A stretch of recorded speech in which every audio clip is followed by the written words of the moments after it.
It's Eagles Bears week. It's time to try to get to 13-1 for our Philadelphia Eagles. How? What would Jalen Hurts do this week to give the media another excuse to disrespect him? All these topics coming your way on Trending the AM. We start in 30 seconds.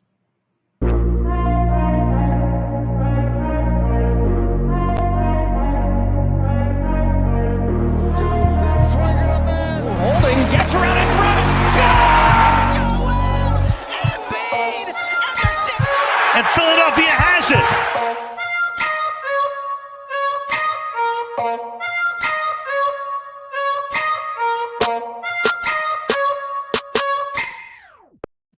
And a very good morning, everybody. Welcome to Trending in the AM right here on DSM Media. We're live, Facebook, Twitter, Twitch, YouTube. You know the drill. Like, share, retweet, follow on all social media platforms. We'd greatly appreciate that.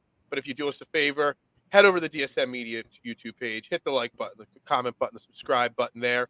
We'd greatly appreciate that. Turn on the notifications if you can. And that will, let you know every time that we go live so that you don't miss an episode of Trending in the AM or anything that's on DSM Media. I am your host, Phil Stifle at Bearded Knowledge on Twitter. We got Jason Voorhees sitting in here next to me today, and it's Eagles Bears preview day. We're going to talk Eagles. We're going to talk who this Chicago Bears team is, and we're going to talk about Jalen Hurts because why not? I mean, that just seems to be the constant conversation every single week. How in the world will the media and the NFL disrespect Jalen Hurts again? Because that's all that happens every single week. There's just yesterday, Chris Sims, that idiot, that clown, with more disrespect to Jalen Hurts last night, doubling and tripling down on his Jalen Hurts is not a top 40 quarterback comments. And it's getting annoying at this point. So we got lots to talk about. Good morning, Jason. How you doing today? Doing great, man. Happy to be back. Haven't been on with you in a while. So yeah. Great to have you back. So let's just get started right away with, I want to talk Jalen Hurts versus Justin Fields and the game itself. But obviously, last night, it's just the Jalen Hurts disrespect train continues to roll on. And Chris Sims, well, we didn't even get to it. Micah Parsons this week, trying to disrespect and start trouble in Eagles versus Cowboys world. But even outside of that, Chris Sims last night, the same Chris Sims that thought it was a good idea last year to make this great top 40 quarterback list and refused to put Jalen Hurts' name on it over names like Kellen Mond and Drew Lock and, you can't see it. Case Keenum's number 40 on this list. Sam Darnold is in the top 20 on this list. Chris Sims doubles down and last night says Jalen Hurts is not the MVP of the NFL. He's not even close because he's got too good of a team around him. And you take Jalen Hurts off this team and put Gardner Minshew in the starting lineup, the Eagles are still one of the best teams in football. What the hell does anybody have to – what does Jalen Hurts have to do to prove to people like Chris Sims that – I don't even know how to fathom a conversation about this. I get – actually, deep down inside, I do get what he's saying. Jalen Hurts has the best offensive line in football. He's got a great tandem at wide receiver. He said the only tandem better was Jalen Waddle and Tyreek Hill. But they're not 12-1. He didn't elevate – the wide receivers don't make Tua better. Tua's had two god-awful weeks in a row. Patrick Mahomes got an MVP when he had Tyreek Hill. Josh Allen, he is the best quarterback in football. But he's not having the best season in football. Joe Burrow is an MVP candidate. But what is the Bengals record? Like, what the hell do we have to do to get some respect on Jalen Hurts' name? Bro, you just had earlier in the week, excellent shows, by the way, the topics of, or maybe it was last week, the, bad sports takes. Yeah, that was Tuesday or Wednesday this week. Okay. And that kind of goes hand in hand with this because, you were actually, saying, let's not bash people for having bad takes. This, to me, my friend, is not a bad take. This is kind of borderline like a vendetta.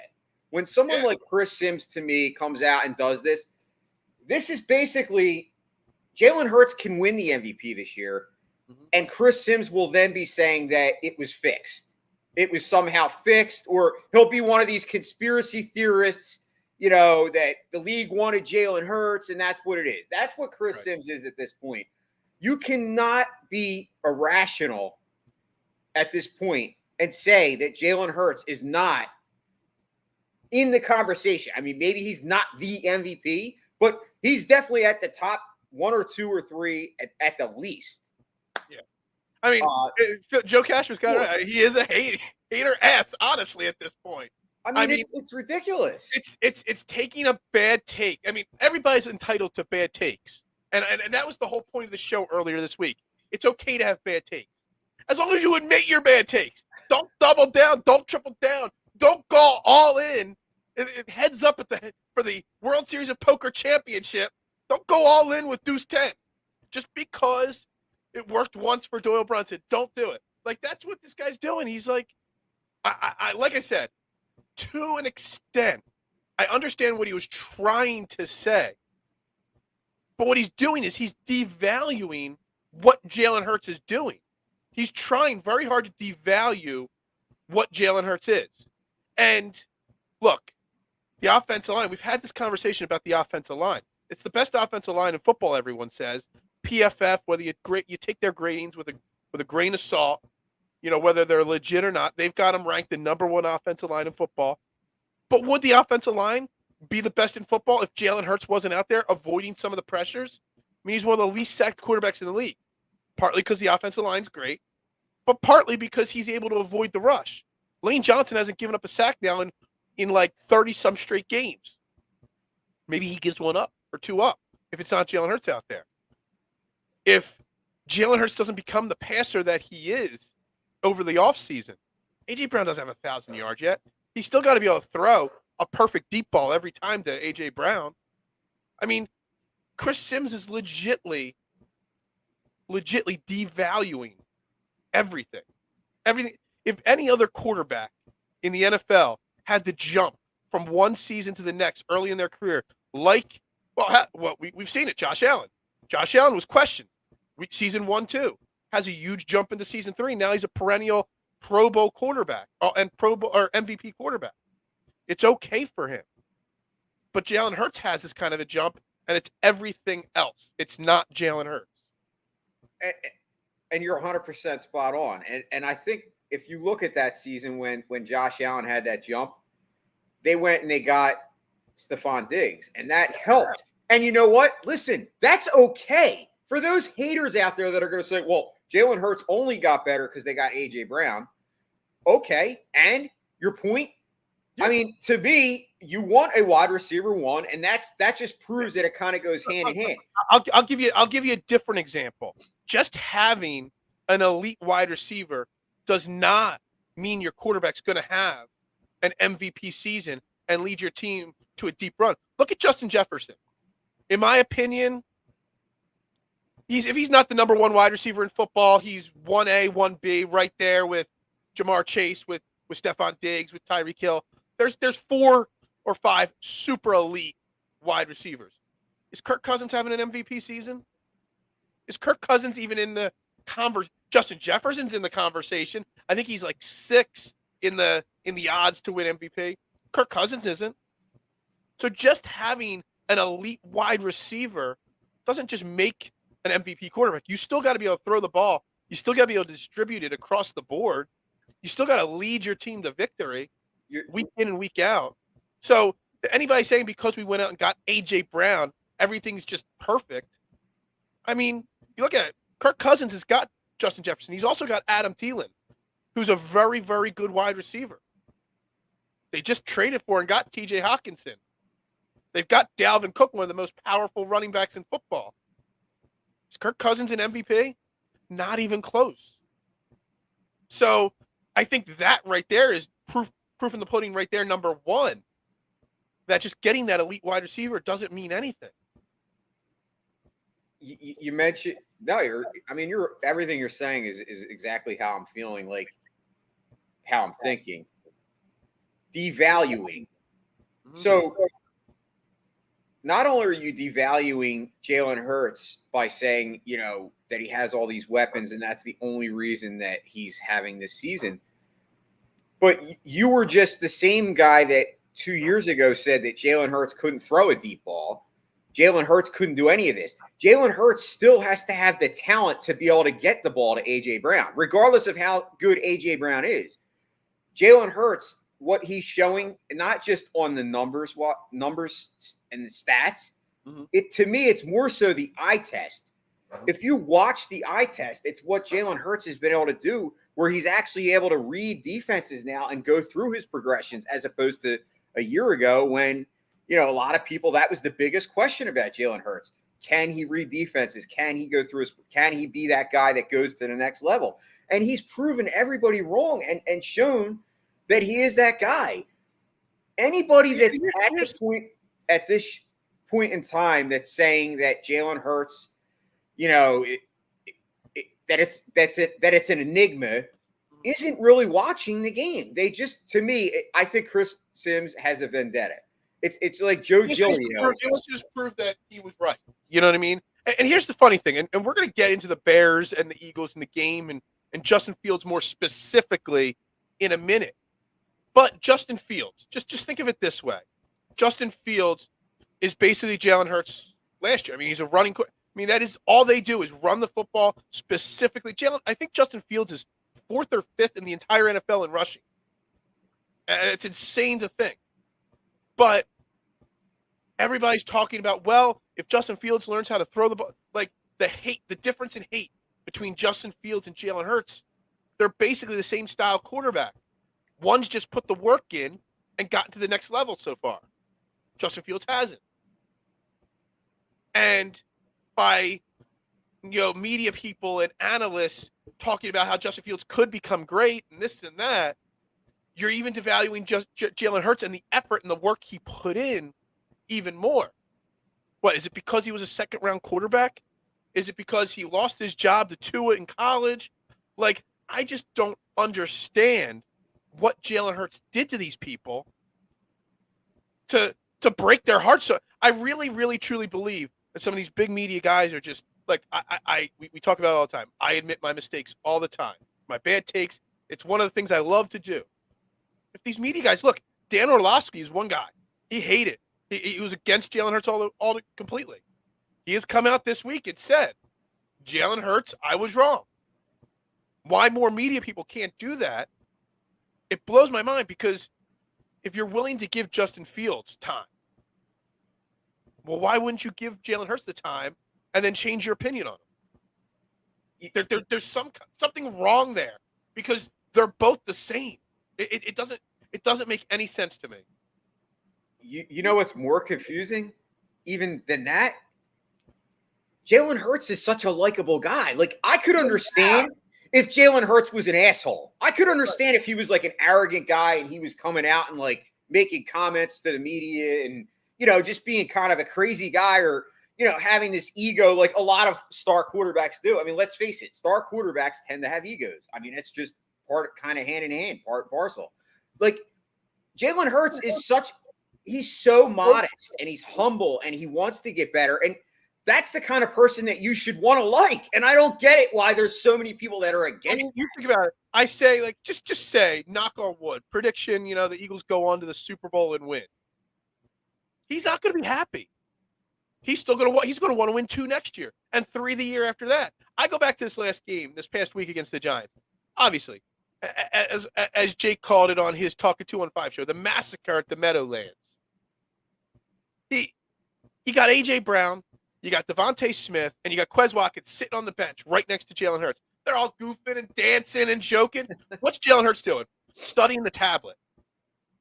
You're up 48-20. You've been benched because you've done too good. And instead of enjoying it, you're looking at more clips, more film, because you're never said. That's what you want. Every team wants a guy exactly like Jalen Hurts. Yet the Eagles got him, and the disrespect just keeps going. And I know some people will say, "Oh, well, whatever. Let them disrespect. It's a chip on his shoulder." Well, I don't want to let it go. Like, I can't let it go because I feel like it's unproductive for what these. Yeah, I watch Monday morning, turn on SportsCenter or ESPN at the pizza shop. First headline's always the Cowboys. The second headline is always something else. It's third, fourth headline. So we start talking about the Eagles and Jalen Hurts. And it's disrespectful. You shouldn't want to let it go because, like you said, it's frustrating, especially because, people like you and I, there's a lot of, let's face it, there's a lot of great podcasters out there that really do good work in this community.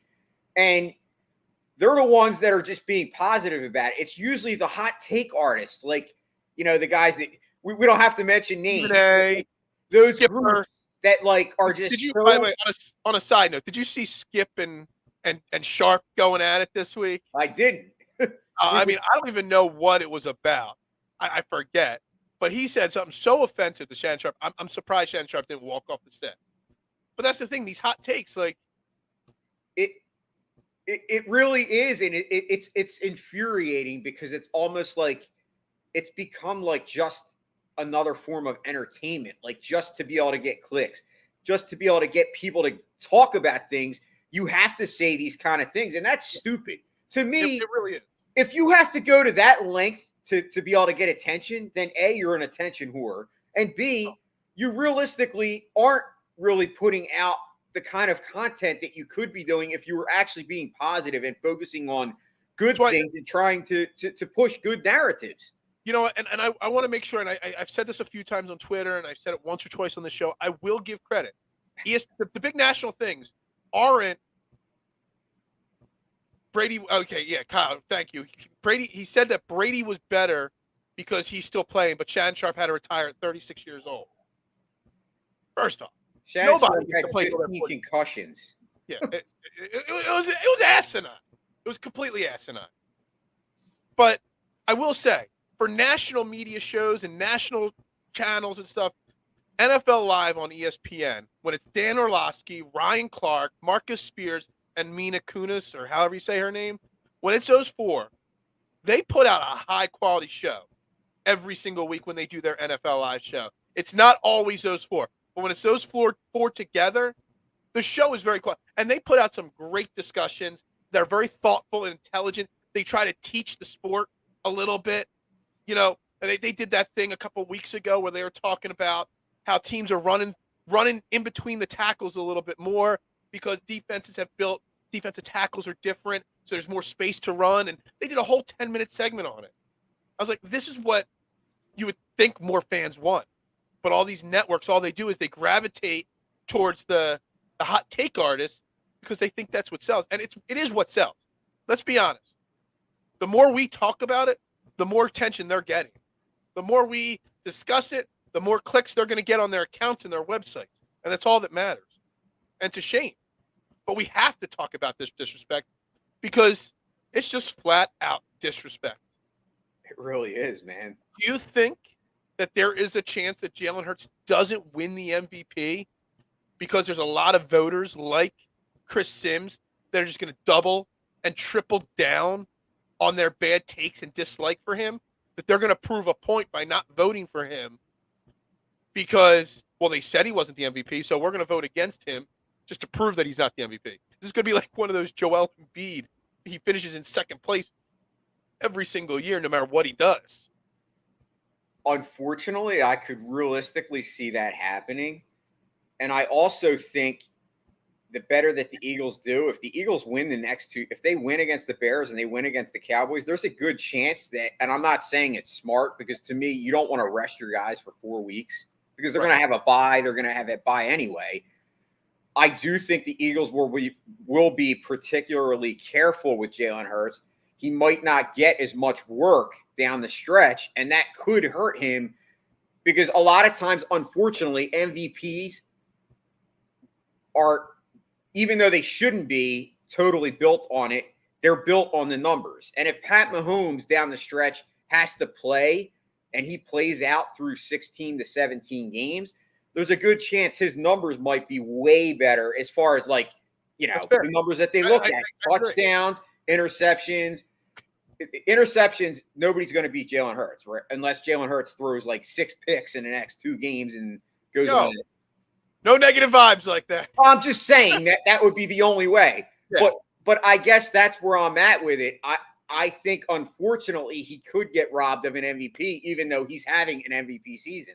And it's very similar to me to Joel Embiid, because you have the other guy who had, Joel Embiid's numbers were just almost comparable, but it's what the league wants. I'm not saying it's fixed, but I'm a little concerned that he could get robbed.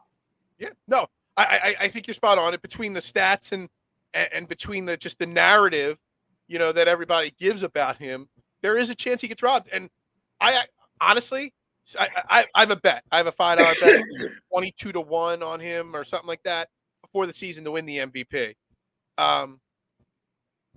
I almost want to lose that bet, and I almost want him to get that disrespect, because this season's going better than we can have expected, and we're going to want to build on this next year and the year after that. Just throwing another little bit of disrespect his way. When Joel Embiid got disrespected the first year and finished second in the MVP his first year, what did he do last year? He became the first big man since Shaquille O'Neal to average over 30 points a game. And he got disrespected again. And what's he doing this year? He's averaging like 34 points a game. I mean, historical type numbers.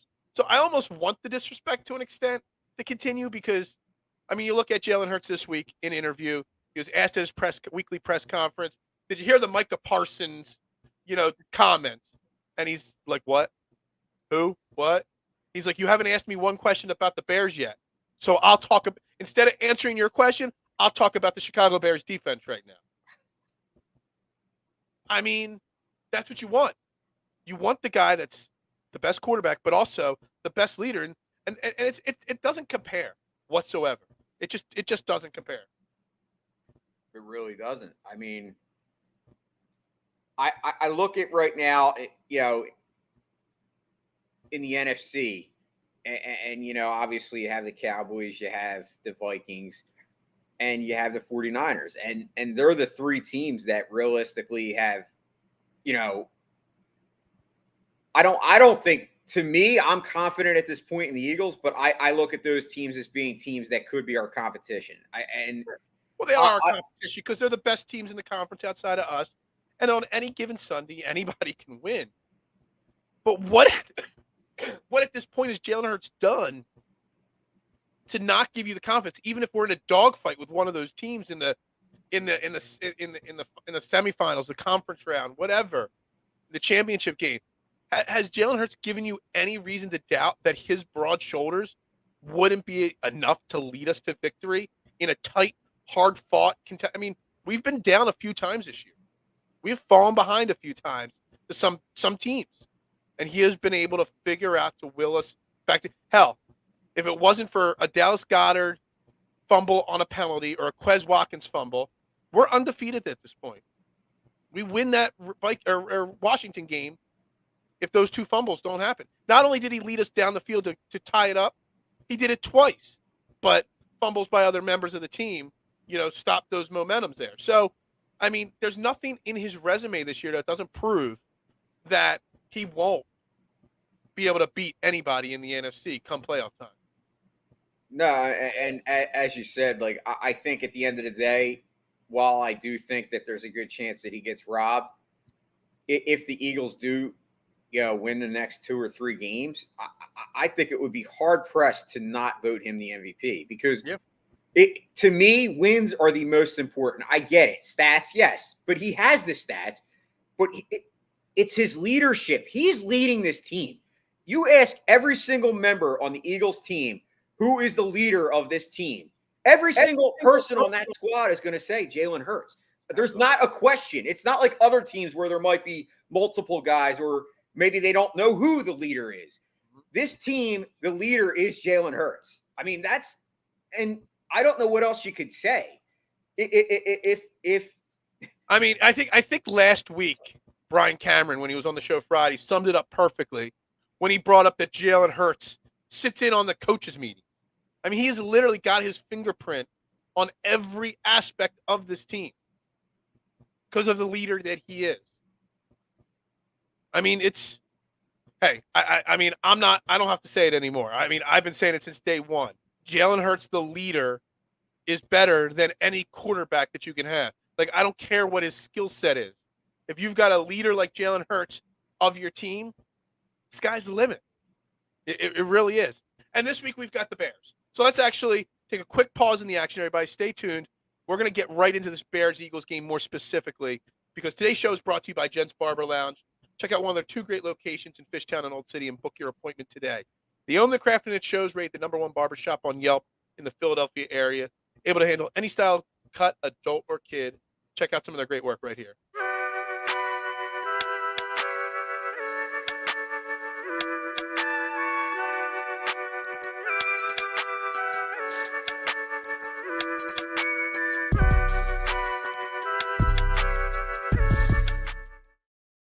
And we're back here trending in the AM right here on DSM Media. Again, do me the favor if you're watching, like, share, subscribe, follow on all social media platforms. Make sure you hit that subscribe button on the DSM Media YouTube page, 11 from 700. Let's get there to 700 this weekend.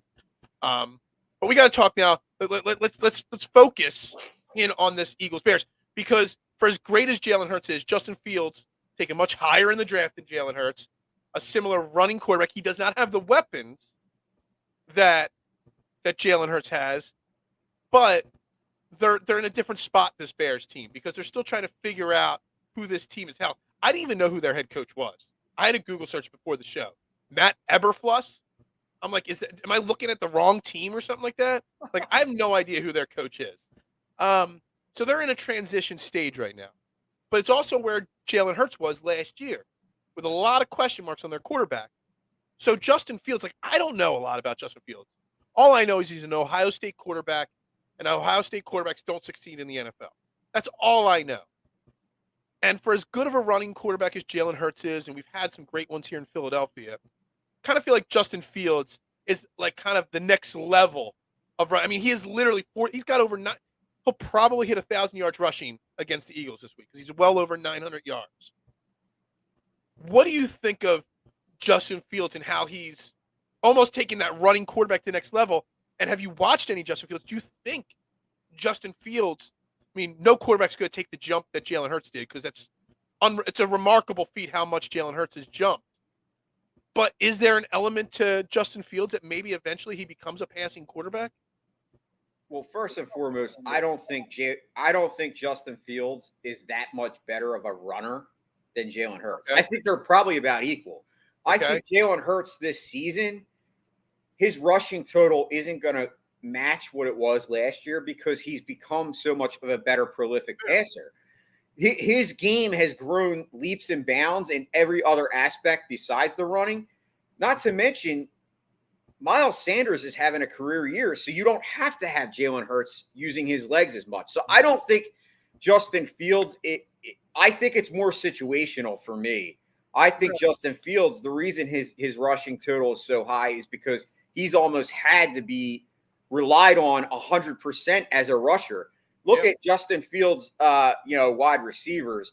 I mean, you have realistically, they got rid of Allen Robinson in the offseason. Allen Robinson last year had probably his worst season as a pro. Mm-hmm. You only really had I'm trying to remember the guy's name. He's on IR now. I'm drawing a blank. What for the Bears wide receivers? They had Darnell Mooney. I don't know if Mooney. So Mooney, and he's on IR, and he's their only really. He's considered their wide receiver one, but he's still a guy that himself is kind of growing into that role, and he's been hurt. And they went out and they traded for Chase Claypool. So they obviously looking at it. I just saw that. I forgot about that. Yeah, well, they're trying, I think, to kind of surround him with some guys. But let's face it, the Bears have a coach that you don't even know his name. We have Sirianni, who's already had success last year, got us to the playoffs, and now he's having, he's showing that he is a great coach. So I think the two teams are kind of in a different situation. I think the Bears are still rebuilding. But to your point about Jalen Hurts and Justin Fields, I think Jalen Hurts is just as good a rusher. I just think the reason his numbers aren't there is he doesn't have to. He doesn't have to run that much.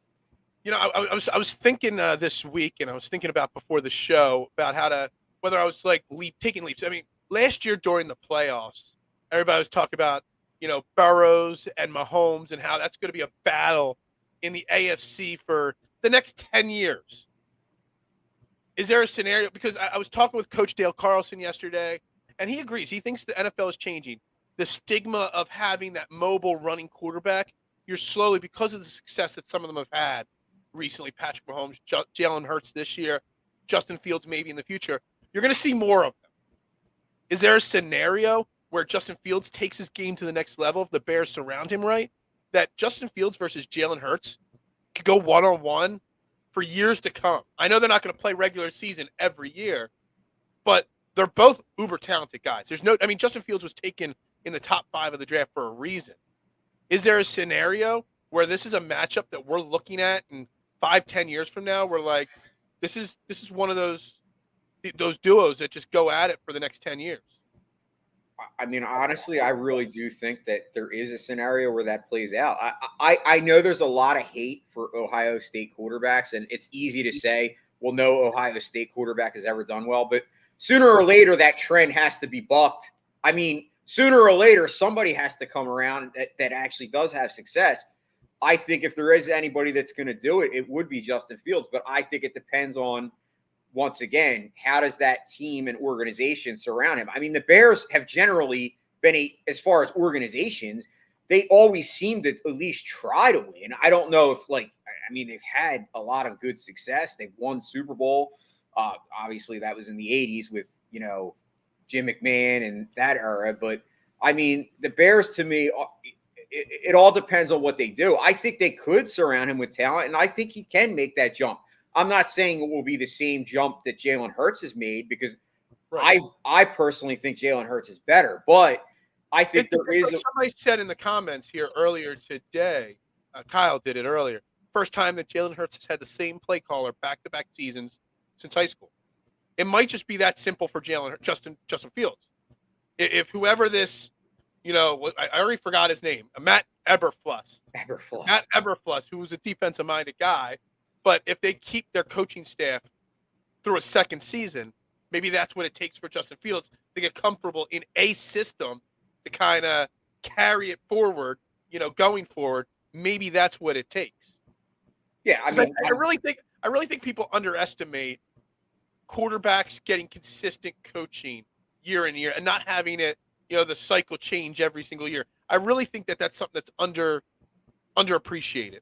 Oh, I mean, absolutely. If I'm the Bears GM, the first thing that I'm going to do in the offseason, and I'm sure the Bears don't have a really good record, so they're going to get a high draft pick.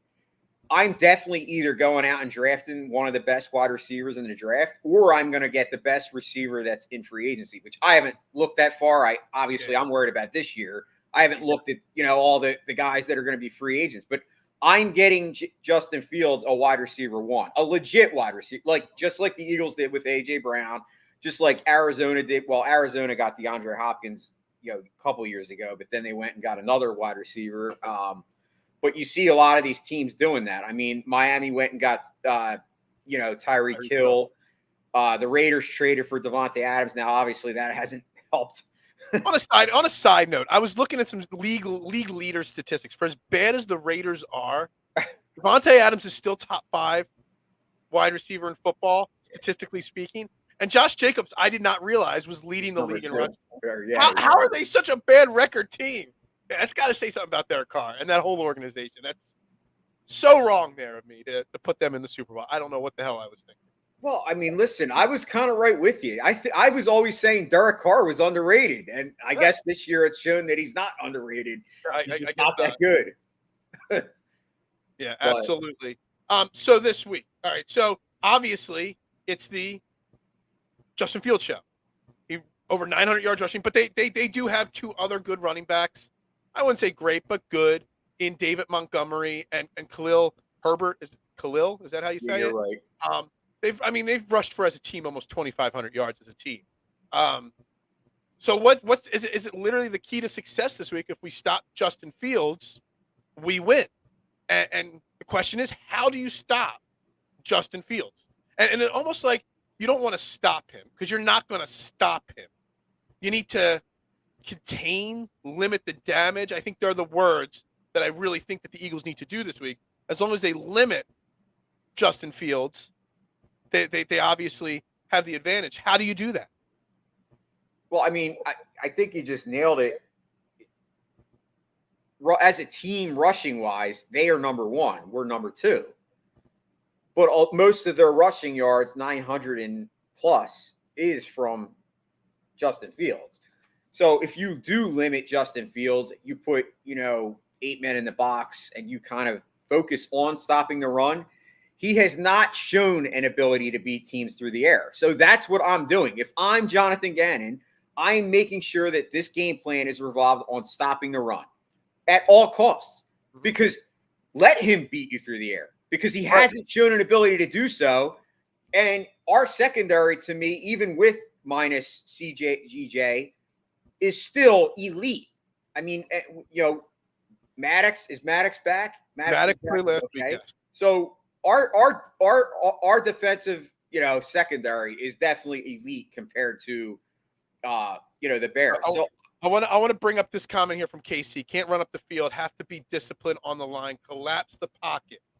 So yesterday when I was talking to Coach Dale Carlson, and he's an offensive-minded coach, but I asked him, like, as a coach, what do you do to stop a guy like Justin Fields or Jalen Hurts?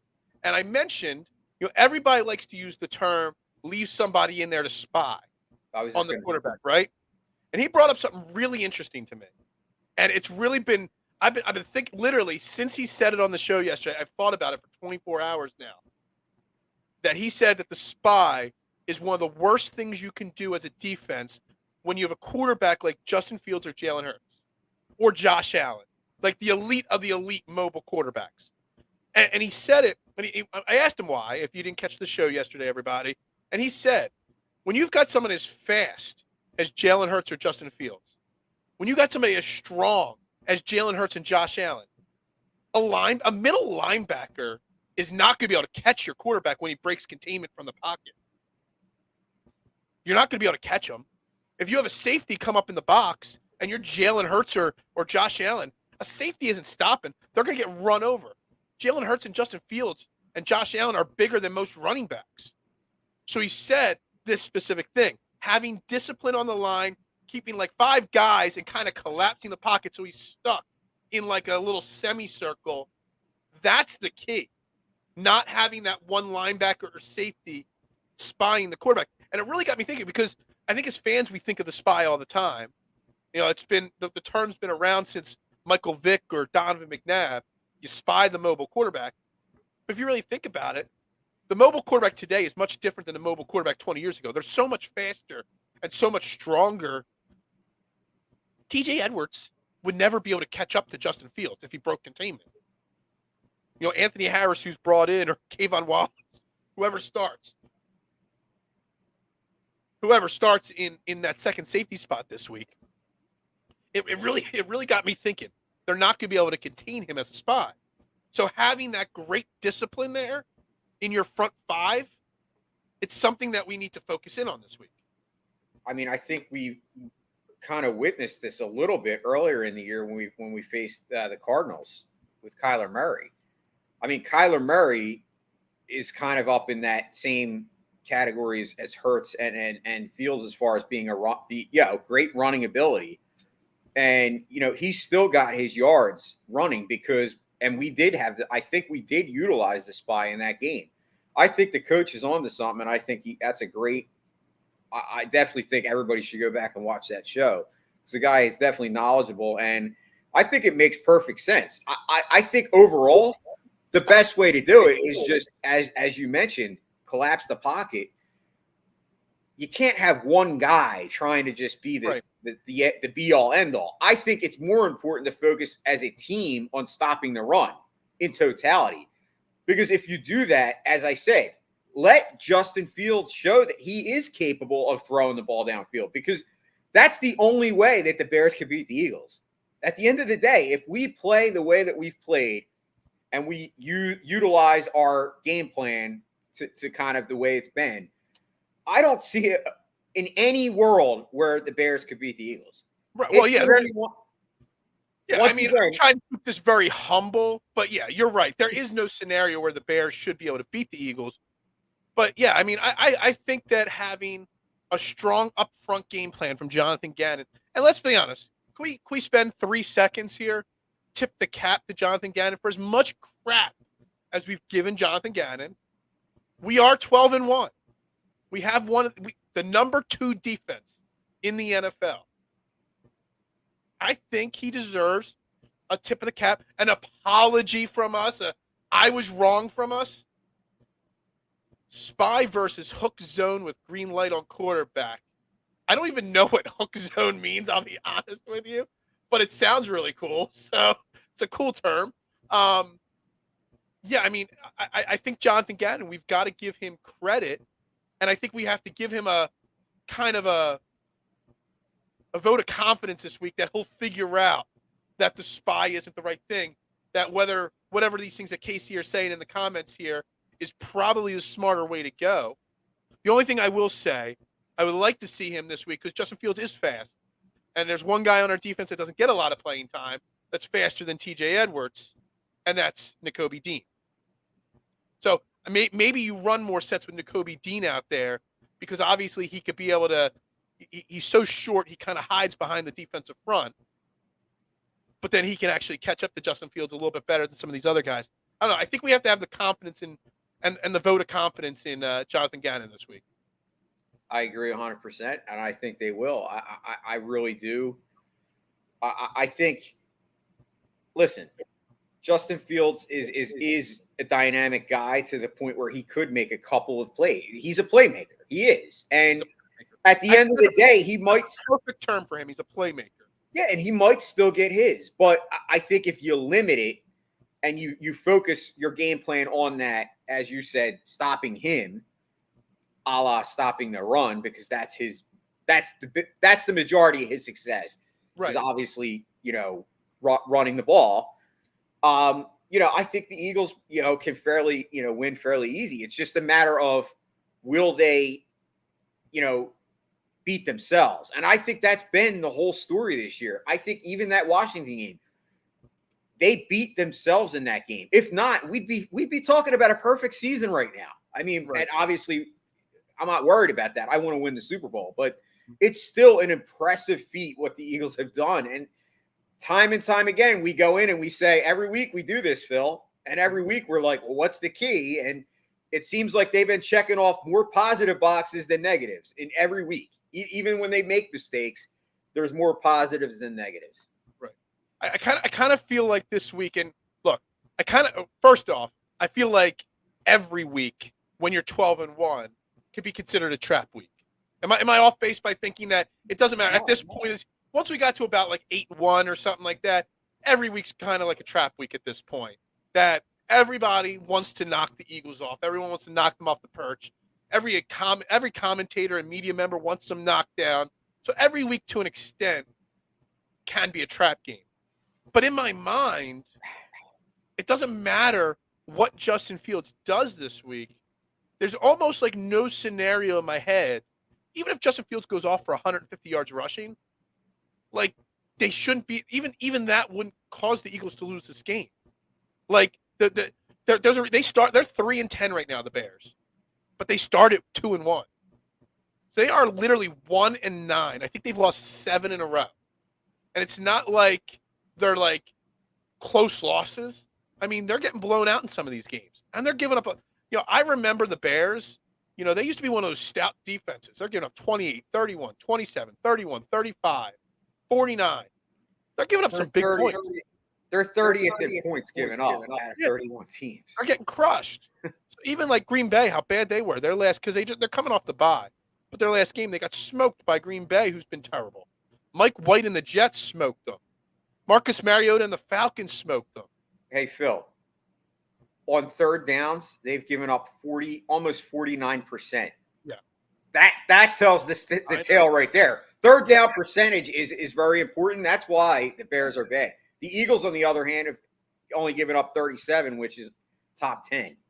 This is hilarious. I actually agree with this. The only time the Eagles will be the number one headline on ESPN is if they lose. It's the only way. that they'll get the respect they deserve of being the headline is if they lose. But in my mind, there's no scenario where they can lose this game, which makes me feel like I'm in a trap now. Because it is any given Sunday in the NFL. We've seen crazier things happen. I mean, the weather, it's going to be cold as hell. It's going to be windy as hell in Chicago. There's always that chance. But in my mind, I'm feeling like I'm trapped because there is no scenario. Justin Fields could go for 150 yards, and he's got over 900 yards rushing as a quarterback, 8 touchdowns rushing, and they're still 3-10. That's the difference between Hurts and Fields. You know what I mean? So in my mind, there's no scenario where this is a loss.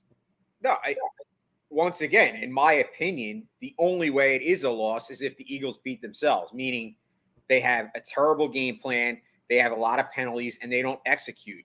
And turnovers. I think turnovers to me and point differential. Turnovers and point differential are a lot more important in today's world than they were. They were always important. It's always important to win the turnover battle. But I think it's more important today because I think when you have a team that is doing well on all cylinders as far as not giving up the ball and getting takeaways, that's a recipe for success, even when you have an average team, because the other team is giving you more opportunities to win.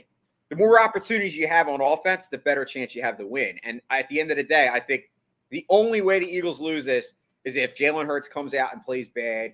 You know, they have turnovers.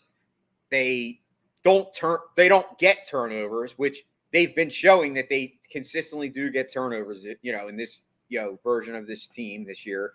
And also, they shy away from the game plan. Like if they don't make adjustments, the in-game adjustments have been way better this year than I've ever seen under Jonathan Gannon and Sirianni. I was just saying on both sides of the football, Yeah. they adjust very quickly and they don't let things linger very long on this defense or offense.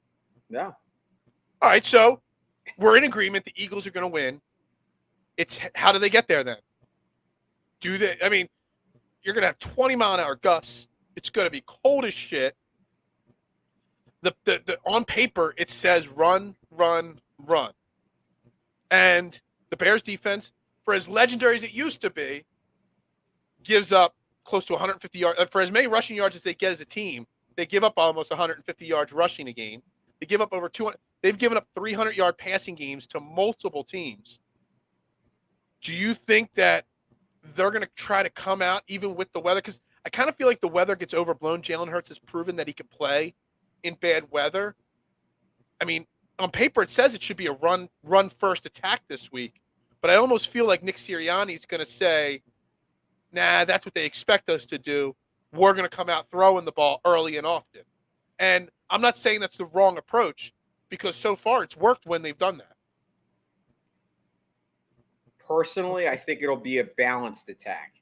But I do think you're right. I think they will try to establish the pass early, even though I think that the way to go is the run. And I always think that with this team because they have one of the best rushing teams overall in football. But I think they will go to the pass early just because I think the Bears are that bad on both sides as far as giving up, you know, they're giving up chunk plays on both sides of it. So I don't think it's necessarily going to be all pass. I think it will be balanced. I think you're going to see plenty of Miles Sanders. But I do think this is the kind of game, in my opinion. And it's funny because we just talked about Jalen Hurts as far as Jalen Hurts versus Justin Fields and where they're at as far as their growth. This is the kind of game that I could see Jalen Hurts having a 100-yard rushing game in. Even though Justin Fields is kind of on paper right now has more yards rushing, I think Jalen Hurts might be out to prove something as far as like every time that someone says I'm a better rusher than Justin Fields. It's basically exactly. He always has something to prove every single week. I just have one of those feelings that it could be that kind of game where Jalen Hurts, he does beat him through the air, but I think he could be the guy that, you know, extends plays with his legs and kind of in that gets a lot of yards because that's where Jalen Hurts does get his best games where he gets those chunk yards. Remember the game where he had 100 yards rushing in the first quarter. Now, he ended up only having 120 yards that game, but he established it early where he made those plays. And we talk about Justin Fields being a playmaker. I mean, Jalen Hurts is probably the best playmaker in football right now. So, right. One thing we don't have to worry about with this defense, I'm looking at some stats right now. Not only do they give up big chunk plays, their leading sack getter has got 3. They literally don't sack the quarterback, and they don't pick the ball off. Like, this defense, as I look at the numbers and the stats, this is probably one of the worst Bears defenses I've ever seen, quality-wise over the years. Because they've always prided themselves on that good, hard-nosed defense. Mike Singletary. What was that lockdown? Yeah, Urlacher. What was that lockdown cornerback that they used to have? He had a really fun nickname. I forget his name. It was like the last 10 or so years. They've all, I had it on the tip of my tongue and I forgot it. Anyway, they don't have anybody like that right now. I see this going exactly how it should go this week, Jason. I see the Eagles getting, and I think this is a key one here, getting Urlacher. I was thinking of a cornerback that they had, but this end thing here, I'm circling it on my screen thinking you can see my mouse, but you can't. Don't allow Fields to extend plays. Justin Fields is going to get his. He is going to rush for 80 to 110 yards this week. But it's like some of those games when, we hold a wide receiver to 5 catches for 60 yards, but you keep him out of the end zone. So that's a win. You know what I mean? As long as we can get him off the field on third downs, he's going to get his yards on first and second. It's those third downs. It's those 3rd and 12s. It's those 3rd and 14s. Not letting him escape the pocket and scramble for a first down because you missed. It's wrapping up, gang tackling on him on those third downs. Yeah, Peanut Tillman. That's right. Peanut Tillman. Yeah, I remember him now. That's the thing. It's those 3rd and longs, not letting him break for big, long runs. If you could keep him from having any 20-yard runs, that's the key. But I'm not worried about it this week, and I see this borderline being the first shutout of the season for the Eagles. Wow. I could honestly see the Eagles defense pitching a shutout. I see something in the neighborhood of 31-9. But I think a lot of those points come late for the Bears. And I think this defense really, really is hard-pressed to get a shutout this week against this Bears team. And I know that set myself up for disappointment and a trap. But I see 31-9 and maybe, just maybe, a near shutout this week. Dude, I love it. So as far as my prediction, I think it's going to be another blowout. I've kind of been going on this route the last couple of weeks, and it seems like every time I say it, I second guess myself, but then they end up doing better than what I said. Right. I'm going to go and say 35-10. I see Kyle just said 38. I think 35 because I think what will happen is I think once they're blowing them out, I think that last 7 points will be at the end of the game on the Bears' end. Okay. And I think the Eagles will have their starters rested by like mid-third quarter. I just think it's going to be that kind of game. I don't see the Bears having, like I said, the only way that I think the Eagles have struggles is if they beat themselves. And I think that this team has just shown that they're too good to do that. Like, I think they will make some mistakes. Everyone makes mistakes. But overall, I think Sirianni has this team believing in itself. And I think you're seeing Brandon Graham have a career year this year. You're seeing guys that are just it's just a team effort. We talk about Jalen Hurts, the leader, but it's the team too. Yes, they have a lot of talent. Yeah, it's funny. Like, I almost feel like you talk about it a lot. Getting the adversity, facing the adversity early on, so that come playoff time, you're tested. Try true and test it. Problem is, like, I don't think this team needs to lose and face that adversity because I think they've got a chip on their shoulder every week, no matter what. It's almost like how a 12-1 team can have that underdog mentality. I don't know, but they do. And, I'm looking at the schedule the rest of the way, and they might lose another game late in the season if they rest guys, or maybe Hurts only plays half a games or something down the stretch. But, like, I just don't foresee a scenario where a tough loss is necessary to build character for the playoffs. I don't, and I did find my little win-loss record here from the preseason show. I did have the Eagles at 15-2 in a bold scenario prediction. I just went through it. I had them losing 2 games, week 11 against the Colts, which they almost lost, and next week against Dallas. Hell, there's a chance next week against Dallas doesn't matter. But I did have them at 15-2. I'm going to pull footage so you can hear it too on the air, but I did have a scenario where it was 15-2. And I'm just blown away that this scenario is even possible. And I don't, in my mind, like, I just don't foresee them needing to have that adversity face to be better for the playoffs. Well, look at it, Phil. Let's just say they do win this week. They beat the Bears, right? They're 13-1 with the Dallas game Christmas Eve, okay? Even if they did lose that game, right? Just say they did. They're 13-2, right? The next game they're playing the Saints. You know that they're going to want to win that game because if you beat the Saints, you get the higher draft pick. They win that. They're 14-2.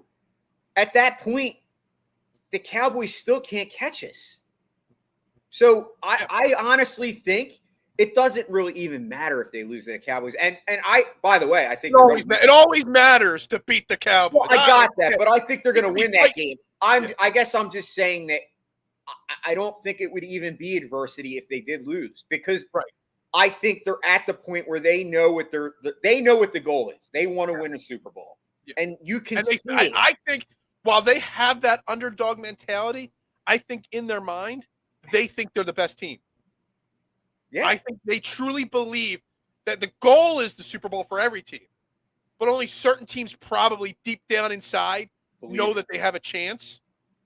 And they're one. The Eagles, I think, truly believe they have a chance of winning the Super Bowl. Yeah, and it's evident. It's evident team-wise because they don't get too high over wins. As you said, like that example that you used on the sideline when they're up, all that points, and you see Smith and Kez Watkins dancing around, and Jalen Hurts is sitting there with his iPad. That should tell you all you need to know. The leader is the one. It doesn't matter if the rest of the team's doing that, because if your leader is doing this, behind the scenes, they're not saying, "Oh, we're the best team in the world." No, what they're saying is, it's another win. We want to win the Super Bowl. I agree. And it's just like the Phillies used that mentality in the playoffs. And listen, I know at the end of the day, they lost, but they used that mentality where they didn't get too high when they won a series. They didn't because they knew the goal was the World Series. And you could see it. And that was Bryce Harper leading that, train. So, yeah, absolutely. All right, we're going to wrap up trending in the AM. He's got 35-10. I got 31-9. We're going to wrap this show up right there. Everybody have a great weekend. I think the bad weather is basically stopped. It's going to be cold as hell this weekend, though. So everybody have a great weekend. And we'll be back on Monday, hopefully talking about another win, hopefully talking 13-1. Maybe I find the clip of me saying 15-2 by then. I get to share that with you all. But, yes, the Eagles, Bears this weekend, 1 o'clock Sunday. You guys, everybody have a great weekend. I am Phil Stifel. This is Jason Voorhees next to me. Make sure you like, make sure you share, make sure you follow, subscribe on all social media platforms. Everybody have a great weekend, and go Birds. Go Birds. And Philadelphia has it. Swing and a